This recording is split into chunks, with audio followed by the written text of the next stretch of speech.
Hi, my name is Brandon, and I'm an alcoholic and addict in recovery. And today I'm talking a little bit about happiness from Michael A. Singer's The Untethered Soul, seeing what he has to say about it, and talking a little bit about how what he says relates to our commitment to living a sober life and a life in recovery. And happiness has been a topic that I've thought a lot about. When I was in college, I learned that Aristotle said, happiness is the meaning and purpose of life, the whole aim and end of human existence. And I kind of listened to that quote and then didn't pay attention to much else about what Aristotle really meant there. And so my understanding of that has evolved over time. And in the beginning, I certainly had a selfish interpretation of the pursuit of happiness. And I equated happiness with getting what I wanted out of life. And as time went on, that quote became problematic, that idea became problematic because what I wanted out of life and the things that I sought in life often paid me back with damages. They paid me back with problems. I pursued a life of hedonism. I really just sought pleasure. I drank too much. I did too many drugs, and all these things did not lead to the happiness that I was really trying to achieve in life, that I was hoping to get to. And so, what I want to read about today is what Michael A. Singer talks about in his chapter, The Path of Unconditional Happiness, and how that parallels the unconditional commitment we have to have to our journey of sobriety. So he says, you really only have one choice in this life. Do you want to be happy or do you not want to be happy? That's the only choice you got. Most people don't dare give themselves that choice because they think it's not under their control. Someone might say, well, of course I want to be happy, but my wife left me. In other words, they want to be happy, but not if their wife leaves them. But that wasn't the question. The question was very simply, do you want to be happy or not? If you keep it that simple, you will see that it really is under your control. It's just that you have a deep-seated set of preferences that gets in the way. So that was the first idea that jumped out at me when I was reading this chapter, is that my own preferences about what life will be, or my own expectations about what life will be, are actually preventing me from enjoying it as it occurs. So that's the first idea that jumped out. The next thing that he said that jumped out at me was, it's not a question of whether your happiness is under your control. Of course it's under your control. It's just that you don't really want to mean it when you say you're willing to stay happy. You want to qualify it. You want to say that as long as this doesn't happen or as long as that doesn't happen, then you're willing to stay happy. That's why it seems like it is out of your control. Any condition you create will limit your happiness. You simply aren't going to be able to control things and keep them the way you want them. So this goes right back to where I really started having problems with alcohol and drugs, where I would the feeling that I got from drinking, from doing drugs, that high that I got, I really thought that was the happiest I could be. I really felt like that was the happiest I could be in life. And that all other moments in life where I didn't feel like that were less than. And that's when I wasn't being the happiest that I could be.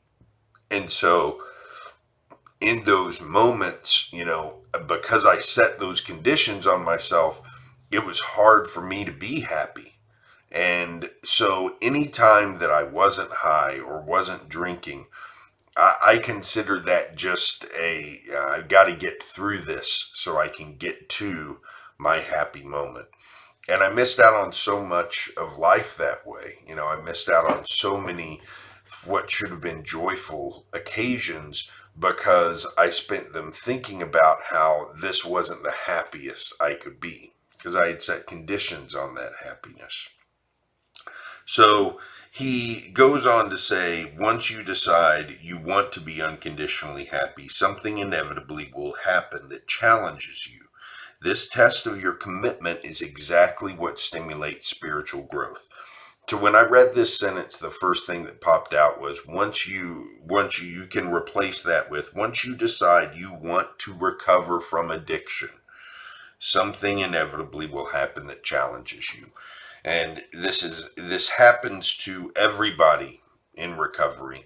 And I've seen it happen so many times where people in recovery start out very, very happy.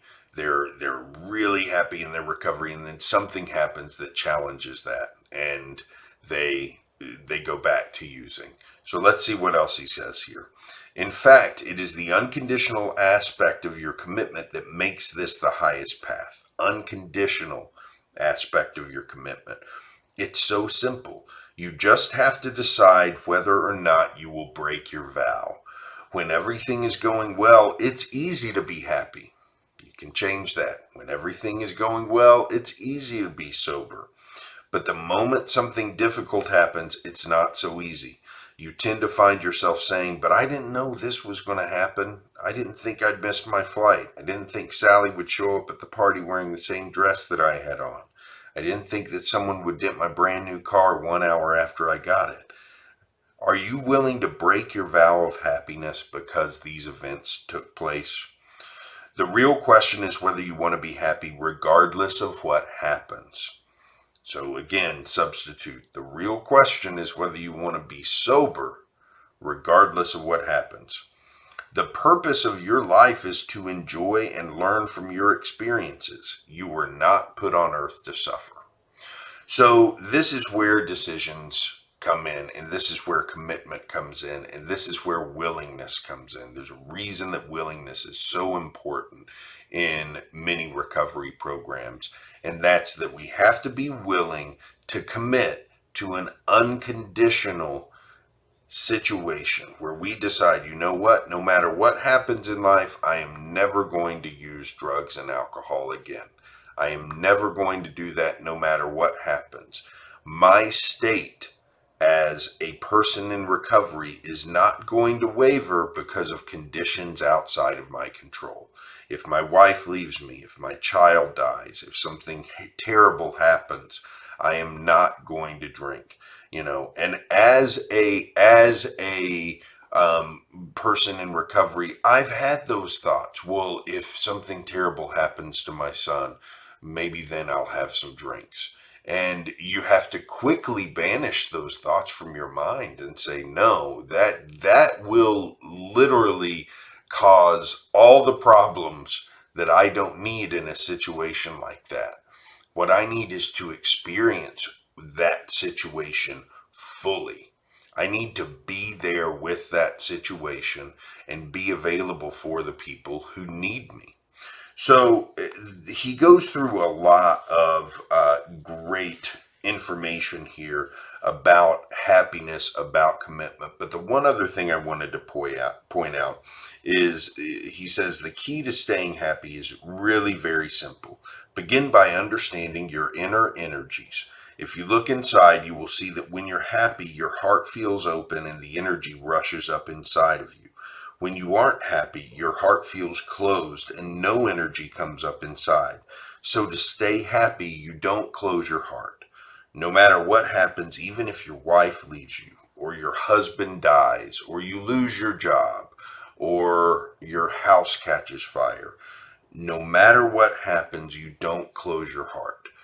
And easier said than done, right? Well, actually, one of the biggest ways that we can avoid closing down when things like this happen is by leaning on each other. And that's the beautiful thing about recovery, is that we have a built-in community of people we can lean on in the tough times.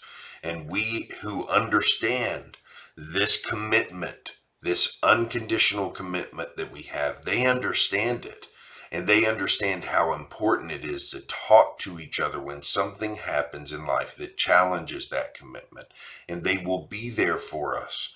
You can walk into an AA meeting anywhere in the world and tell somebody you're having a rough day and why, and you will find a sympathetic ear. And that is the importance of reaching out and being open with other people.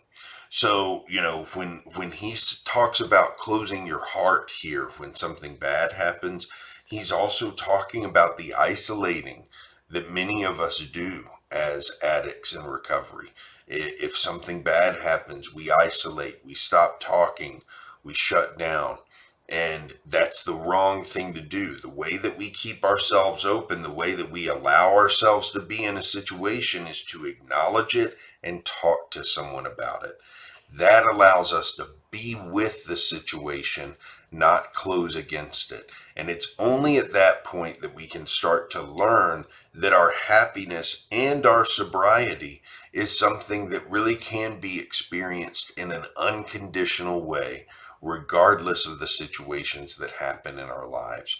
That's what spiritual growth is about, and that's what we're on this spiritual path on in the first place. That's why we're on this spiritual path in the first place, is to learn how to deal with things in life on life's terms and not on ours. And that's what makes it okay. So I hope this has been helpful. I hope you have a great day, and I'll be back here tomorrow with more.